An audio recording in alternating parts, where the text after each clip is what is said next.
السلام علیکم ورحمۃ اللہ وبرکاتہ۔ آج ہم جانیں گے نماز کا مقصد، کہ جب ہم نماز پڑھتے ہیں تو ہمارے نماز پڑھنے کا مقصد کیا ہے۔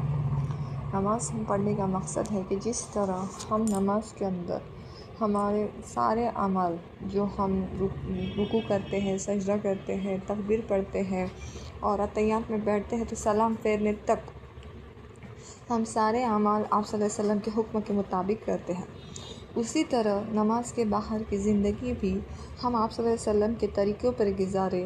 یہ ہماری نماز کا مقصد ہے کہ ہم اللہ کے حکم اور آپ صلی اللہ علیہ وسلم کا طریقہ اپنی زندگی میں لے آئے۔ یہ نماز کا مقصد ہے۔ جب بھی ہم نماز پڑھیں تو نماز ہمارے دھیان توجہ والی ہو۔ اب جانتے ہیں نماز کے فضائل۔ سب سے پہلے تو نماز جو ہے آپ صلی اللہ علیہ وسلم کی آنکھوں کی ٹھنڈک ہے۔ یہ کس کی آنکھوں کی ٹھنڈک ہے؟ میرے نبی صلی اللہ علیہ وسلم کی۔ 2 نمبر پر نماز کا فضل یہ ہے کہ جو ہے نماز شیطان کا مقابلہ کرتی ہے۔ شیطان پوری کوشش کرتا ہے کہ بندے کو کس طرح سستی دلائے۔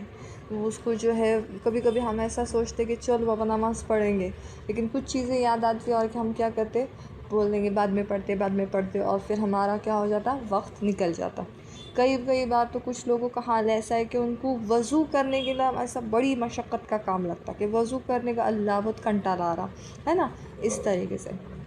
تیسری چیز نماز کے متعلق، نماز برائی اور بے حیائی کے کاموں سے روکتی ہے۔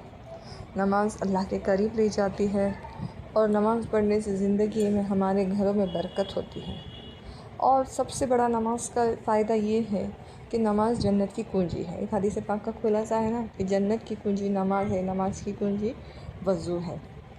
اور قیامت کے دن بھی سب سے پہلے نماز کا حساب ہوگا۔